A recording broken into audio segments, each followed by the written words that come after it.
Very good morning to one and all. So welcome to VLSI design class once again. So in the previous class, we discussed about Xilinx 4000 series, right? FPGA, Xilinx 4K FPGA. Now in this class, we will discuss on Altera Flex to 8000 FPGA. Okay, Altera Flex 8000 FPGA. Here, so the flex indicates what is the meaning of flex now here? The flex is nothing but flexible logic element matrix. Okay, flexible logic element matrix. So now just observe here the Altera Flex 8000, and this is the block diagram of the Altera Flex 8000. Okay, before going to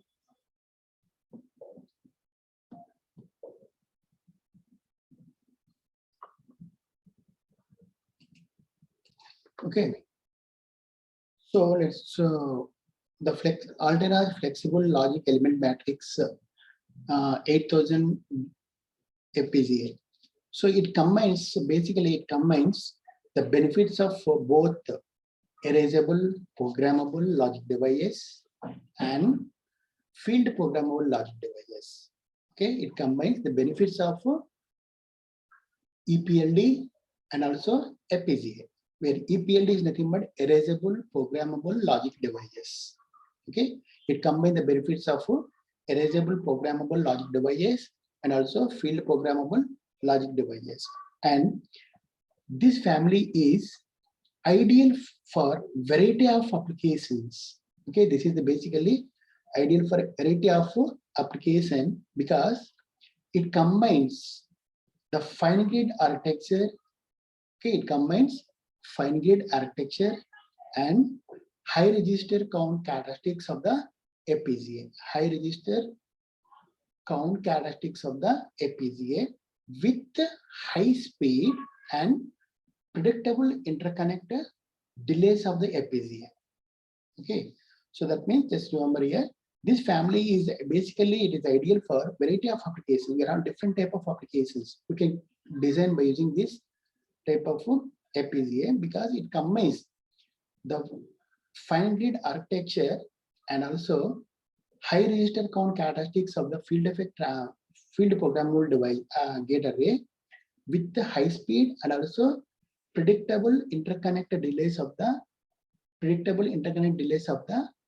EPLD.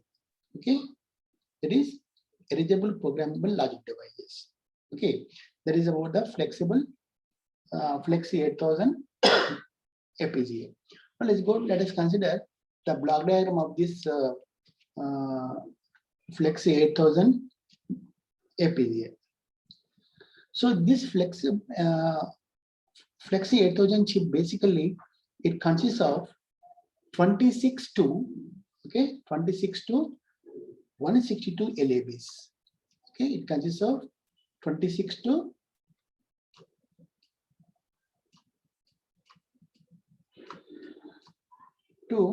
162. Just remember 162 LABs. Now, what is LAB here? Yes, the LAB is nothing but logic array block. Okay, LAB is nothing but logic array block. That means the flex circuit consists of 26 to 162 logic array block, right?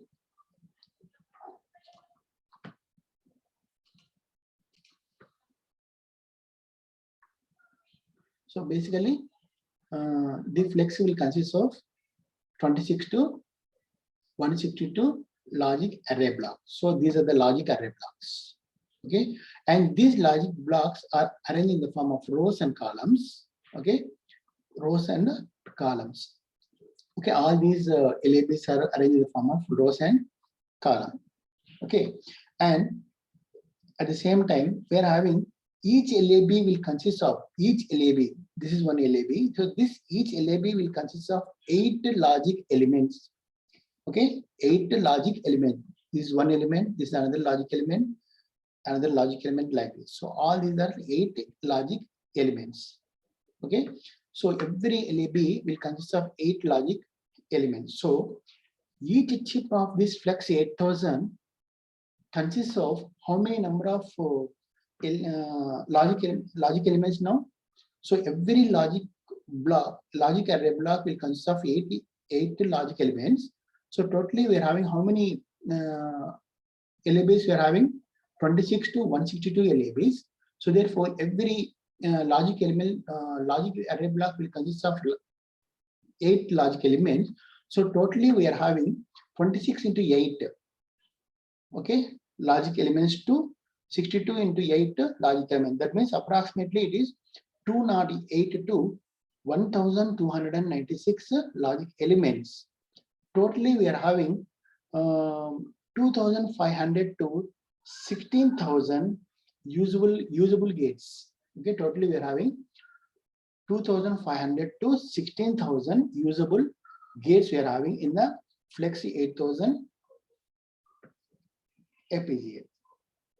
Okay, and as I already told, these LABs are arranged in the form of rows and columns, and which are connected by a fast track interconnect. Okay, with these LABs and are connected with the fast track interconnect. These are the fast track interconnect. Okay, with the with the IOE. Okay, IOE, just remember, at the edges we are having IOE, that means input output elements. Okay, at the edges we are having for every track. Okay, for every fast track, so we are having IOEs. At the edges of this fast track we are having IOEs like this.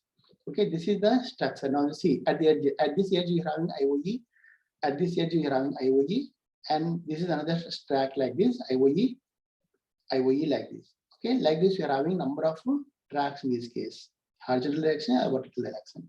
Okay, so this is the basic block diagram of Altera Flex 8000 field effect FPGA. That means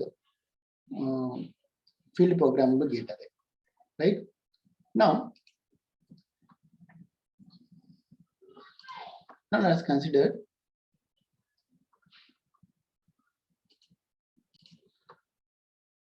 now let's go to so that is these LABs are arranged in the form of rows and columns, which are connected by fast track interconnect with input output elements at every edges. Okay, now let's go to what is the logic array block. Okay, the structure of the logic array block will be shown in the figure here. Okay, this is in this form. So that means here, just observe. So each LAB, here this is the Altera Flex 8000 logic array block.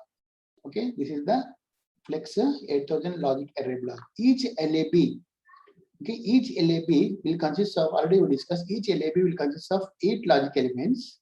Okay, 8 logic elements plus at the same time we are having local interconnect. Okay, all these logic elements are connected with the local interconnect and control signals. Okay, these are the control signals, and you are having carry and cascade chains. So okay, you are having carry and cascade chains here. Okay, remember that means you are having local interconnect signals and control signals.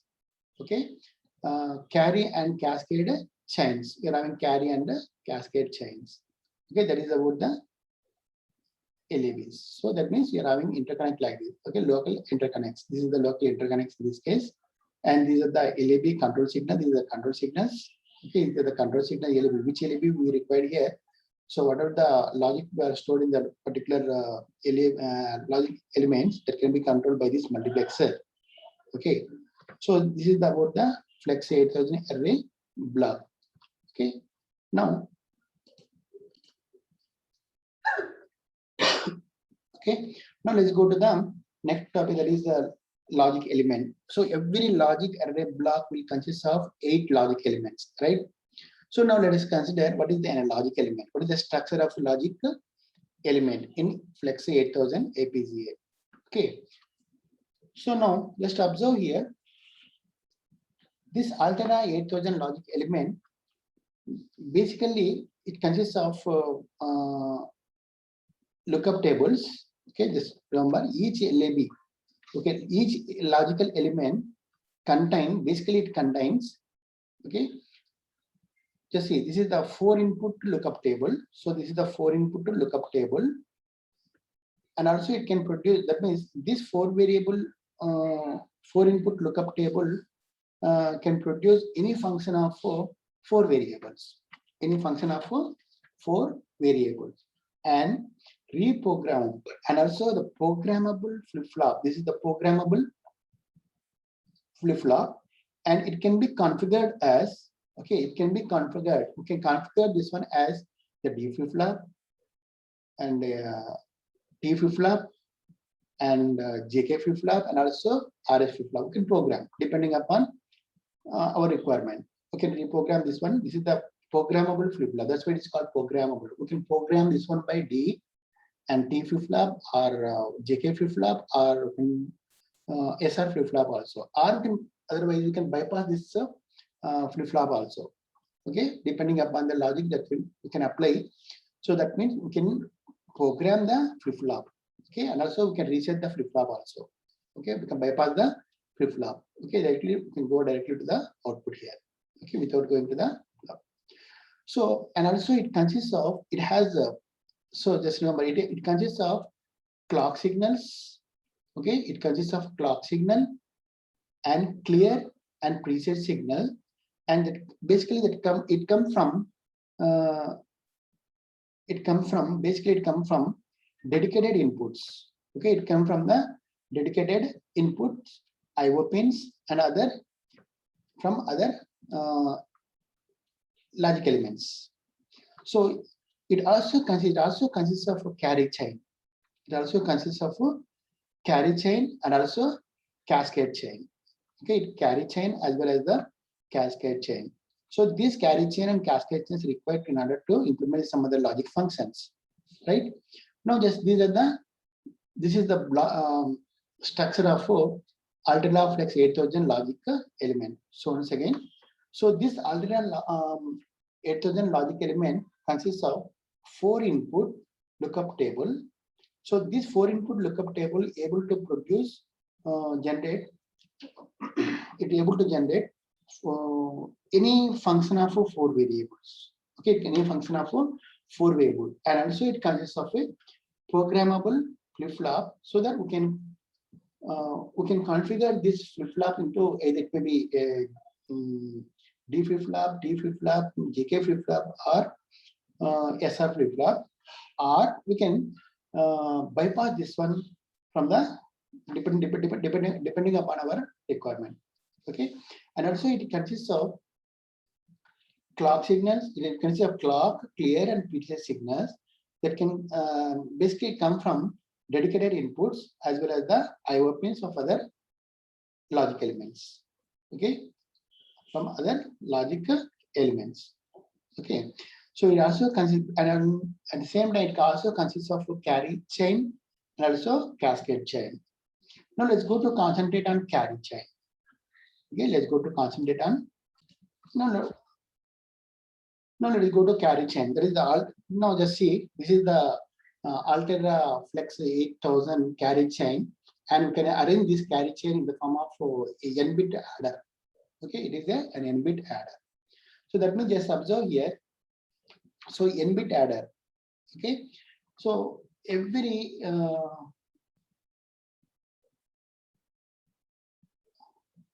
okay, now just consider this is n-bit adder. Now let's consider just this is the n-bit adder. Just observe here. This is lookup. I mean, what is it? LE. That is, this is one LE. That is the logical element. So this logical element consists of all these. So already we've seen the structure of a logical element consists of lookup tables and also flip-flop and also carry. It may be carry chain, between the carry chain or cascade chain. Okay, among these, in order to analyze the carry chain condition here. Okay, how to use the carry chain here? So this is the carry. So now observe. Let us consider n-bit adder. Okay, it adds n-bit numbers. Okay, so assume that the first bit A1 B1. Okay, that is the lookup table. So we can go for the 3-input lookup table. So we can use the 3-input here, 3-input lookup table. So in this 3-input, one is the carry in. Okay, one is carry in, and there is the input from A1 and B1. Okay, this will be the lookup table here, and the same input carry you can generate from inputs and also the carry in. Okay, you will get the carry here, and the output of the lookup table is the sum signal. That means we can use the register, the flip flop here, can use as a register that will be given to the sum. Okay, the first sum one, and whatever the carry is generated from the first addition, so that will be go to the next logic element. Okay, this input will be here, and A2 and B2 will be goes here. From this, you go to the register and go to the S2, and the carry in. Whatever the carry out is come here, that goes to the this one here. So that means you will get the other. Like this, we are having n number of lookup logic elements we are connecting like this. Okay, so totally how many number of logic elements in order to generate n bit adder we required? N plus 1 logic elements we required. In the last case here, we'll go for the logic out. Okay, carry out here. Okay, this is the carry out from this thing. Okay, now by using this type of carry chain, okay, so this type of carry chain provides very fast carry forward between the LEs. Okay, there is a lot very fast. That means approximately the delay is less than 1 nanosecond. Okay, delay of the carry propagation in this case is less than 1 nanosecond, so that we can consider it the very fast. Okay, so that the carry chain basically provides very fast to carry forward between the logic elements. Okay, between the logic element, and also it feeds both lookup table and next part of the chain. Okay, next part of the next part of the chain in this case. Okay, carry chain, and also it is good for high speed adders, and also good for counters. Okay, it can be we can use this type of carry chain because the speed is very high. High speed adders are also we can use for the high speed counters. Okay, so that is about the carry chain. So similarly, we can go for the cascade chain. Okay, this is now let's go to the carry chain and the cascade chain. Okay, in the cascade chain, basically we're having two types here. One is AND cascade chain, and also we are having OR cascade chain. Okay, basically this cascade chain provide wide fanning. Okay, basically this provides wide fanning, and here the adjacent that is in this case the adjacent logic elements. Okay, the adjacent logic elements lookup table can compute parts of the function in parallel. Okay, parts of the function in the parallel means the adjacent LEDs lookup tables.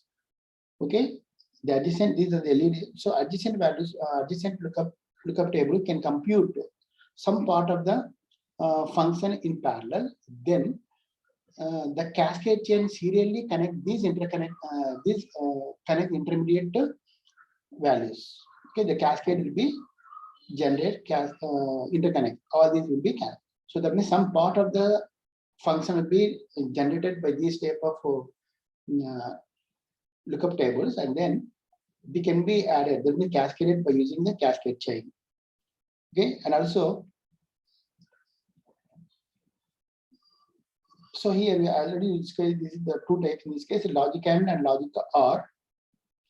It can be either logic AND or logic OR to connect the outputs of the adjacent LEDs. Okay, to connect the outputs of the adjacent LED. When we use either AND function like this, otherwise OR function. That means here just see. So that means you're having number of lookup tables. Basically, the lookup tables consists of 4 inputs. Okay, so already we shown the structure of the lookup logic element. So it consists of 4 inputs. So these inputs will be start from here. Assume that.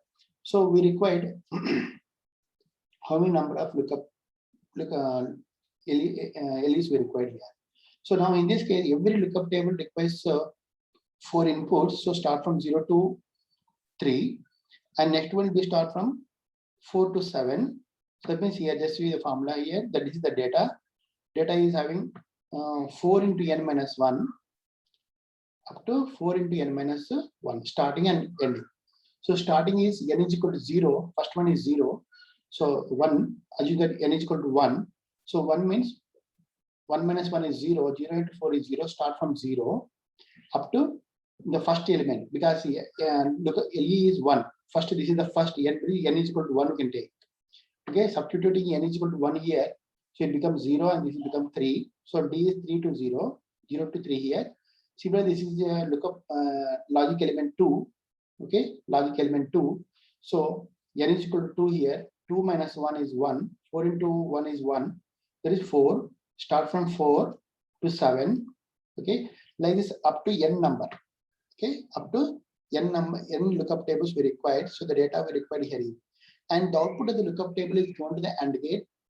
Okay, so another AND gate are be coming from the somewhere output here, previous one, and the output of this one be given to the another input of the next, the adjacent logic elements AND gate, and another input coming from the corresponding lookup table, and these two will be ANDed and given to the next lookup table AND gate. Okay, this is one form. Similarly, we are having another is OR gate, OR function also we get here. Okay, that means you can get the AND function logic connect, that is AND cascade chain, and also OR cascade chain. Okay, so now let's go to the operating modes of these logic elements. So let's go to the Altera Flex 8000 logic elements operating modes. Okay, so these logic elements having 3 modes of operation. Okay, it consists of 3 modes of operation. First one is called normal mode, and second one is known as arithmetic mode, and the fourth one is up down counter mode. And another one is also there, but is not widely used. Okay, clear mode is there. Okay, it is similar to the up down counter mode. So basically we can go for the only 3, that is normal, arithmetic, and up down counter. Right now, so basically each mode uses resources differently. Okay, these 8 modes uses the resources. What are the resources we are having? There will be differently uses these use the resources differently. Okay, just remember. So these and here let us consider now. So here, how many? For I go for the normal in this case, for example. So in all the cases, you are having 10 inputs here. That means 4 inputs from here. There is the 4 inputs, 1, 2, 3, 4, and in the 5th one. Okay, and you are having 6th one. Okay, and the feedback is another one, 7, and this is the preset input, clear input, and clock input. Totally, we are having 10 inputs. 10 of out of 10 in the normal mode, we can use only 7. The 7 of these normal mode. Okay, basically, whatever the concept is, it may be arithmetic, logic, or up-down counter mode. 7 out of 10 mode, 10 inputs. Go to, I mean, 7 out of 10 inputs will be go to the specific destination to implement a function. Okay, 7 out of these 10 inputs goes to the specific destinations to implement the corresponding function. So, and what are those 7? So in this case, the 4 of these lookup table data, that is the data from the lookup table. Okay, data from LAB. Okay, and there is the 4 from the data, that is, these are the data coming from LAB interconnect, local interconnect, and 1 from feedback. Okay, 1 from feedback from the register. Okay, feedback from the register, and 1 from carry in. Okay, 1 from carry in, another from cascade in. Okay, carry in and carry out. Okay, another from carry out. So these are the totally 10 inputs. And not only these 10 inputs, and remaining 3. Okay, remaining 3 provides clock signal, preset, and clear. Okay, so in the normal mode, okay, so this normal mode basically, so this normal mode can be used to for general logic operations. Okay, basically normal mode can be used for general logic operations and wide decoding function that can benefit from the cascade chain. Okay, that can benefit from this cascade chain. Okay, cascade in and cascade out. Basically, wide decoding function. So basically, any normal function can be implemented by using these logic functions here. Similar, this is the normal mode operation. And come to the arithmetic mode of operation. Okay, so in the arithmetic mode, just you observe here, in arithmetic mode, we require, arithmetic means addition, subtraction, like this. So in this case, we require, instead of using one lookup table, we can use the 2 lookup tables. We can use only 3 inputs of the lookup tables. Okay, 1, 2 for input data, another for carry in. Okay, one is carry in, and the output of last will be given to the carry out, and this will be given to the sum. Can be given to the registered signal that you gather some value here, depending upon the addition, subtraction, all these things in this case. Maybe either you can use the register here, otherwise you can directly go to the output. Okay, so that is about the arithmetic. Okay, it can be this here we are using 3 inputs lookup tables to implement the adder, and sometimes we can use the accumulator and also the comparators. Okay, also we can use the comparator, the arithmetic operations, adder, accumulation, and also comparator. Okay, so in this mode, here in this mode, just remember, one lookup table provides, so already we discussed, provides a 3-bit function. So this lookup table provides a 3-bit function, and other lookup table, this lookup table provides a carry out. Okay, carry bit in this case. Okay, this is the 3-bit function, this is the carry out. Okay, similarly, this is about the arithmetic operation. Similarly, we are having up-down counter mode. So in this up-down counter mode, basically it provides the counter enable. It can be used for enable the counter. So for example, now in this case, synchronous up-down control, that means counter enable, synchronous up-down counter control, and data loading options in this case, data loading options. So this mode basically uses 3-input lookup table. Okay, 3-input lookup table, and in this 3-input lookup table, one lookup table generates the count data. Okay, it generates the count data. So under count data, it generates fast carry bit. Okay, in this it generates the count data, and this generates the fast carry bit, and it also uses the multiplexers. Okay, there is the, just observe here, there's 2-into-1 multiplexer for synchronous data. Okay, for synchronous data loading, and okay, this is the synchronous data loading. Similarly, asynchronous data loading is provided by using clear and a preset data. Okay, this is the asynchronous data loading provided by synchronous. So here we use the synchronous data, and we can use by using synchronous data can be provided by preset and clear. So that is about today's class. Remaining topic about this Flexor 8000 FPGA will discuss in the next class. Okay, so I'm going to stop now. Once again, we just remember all these things. Okay, I'm going to stop the screen.